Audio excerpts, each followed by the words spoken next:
Hi everyone. In the titles of my recent videos, I've been referring to myself as a Unity dev.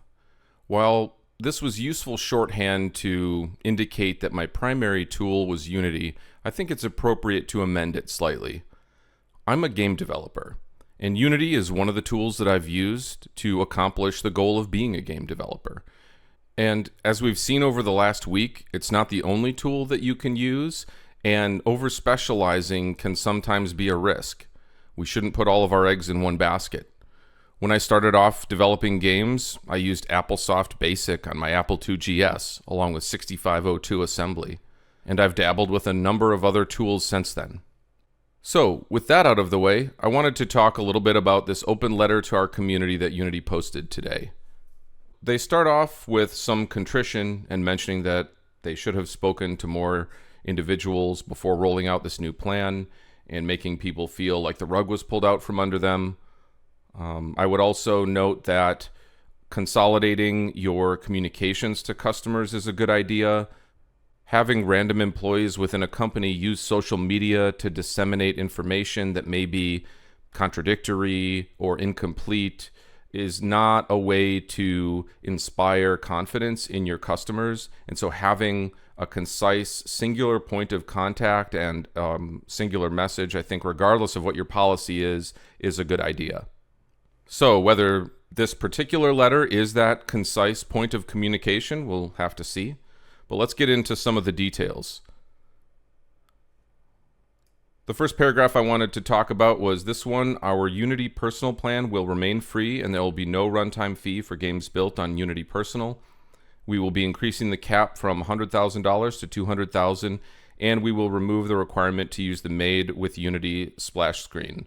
So this was a large concern on the part of individuals who didn't really want to have their game associated with Unity's branding. And, that makes sense that you want to make a game and you want to have that be associated with your brand, and the splash screen is sort of antithetical to that. So this seems like good news for Unity Personal users. Let's kind of parse this out a little bit. So they're saying there will be no runtime fee, which was obviously a huge concern. I am curious about what type of tracking will still be installed with any of these apps that are built with Unity Personal or any of the other systems, because there were obviously some privacy concerns related to that. So we'll have to see if we can parse that out. Also, they're mentioning that the runtime fee policy will only apply beginning with the next LTS version of Unity. Your games that are currently shipped and the projects you're currently working on will not be included unless you choose to upgrade them to this new version of Unity. This was another concern where individuals felt they had not agreed to certain terms, and that even though they may be using a previous version, they're somehow subject to the terms of a newer version that they may not even be using. Okay, and then they're clarifying that we'll make sure you can stay on the terms applicable for the version of the Unity editor you are using as long as you keep using that version. And the next paragraph here is for games that are subject to the runtime fee, presumably using some of the thresholds that they had previously rolled out. We're giving you the choice of either a 2.5% revenue share or the calculated amount based on the number of new people engaging with your game each month.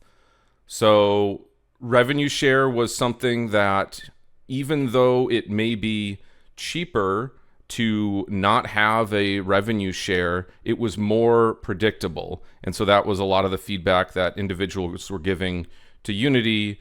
I don't want to pay you if people aren't paying me, and revenue share makes sense in that case. Even if I'll ultimately be paying more, it may be worth it to me to not have to deal with that risk up front, the risk of not knowing what kind of bill I'm going to get for calculated installations or piracy or things of that nature. Predictability has value. So it seems like they're giving the option here, and you will always be billed the lesser amount. I'd be curious to see numbers about this going forward to see how the 2.5% revenue share compares to the self-reported installation data. And I want to parse that self-reported data from data you already have available. I'm not sure specifically how that works. There's one other thing I want to note about this paragraph, and that is the phrase, the number of new people engaging with your game each month. Language matters, and a word like engaging is a little vague. And as we've seen over the last week, when you use vague, ambiguous language, it's going to make people insecure. It's going to make them concerned. So when the previous communications came out from Unity about what constitutes an install, there was a lot of ambiguity around what does a reinstall mean? Is it per user, per device? How are you calculating this? So I'd want to make sure that this word engaging is defined somewhere very clearly. Okay, and that's about it. It looks like there's some kind of fireside chat. And it's been quite a week.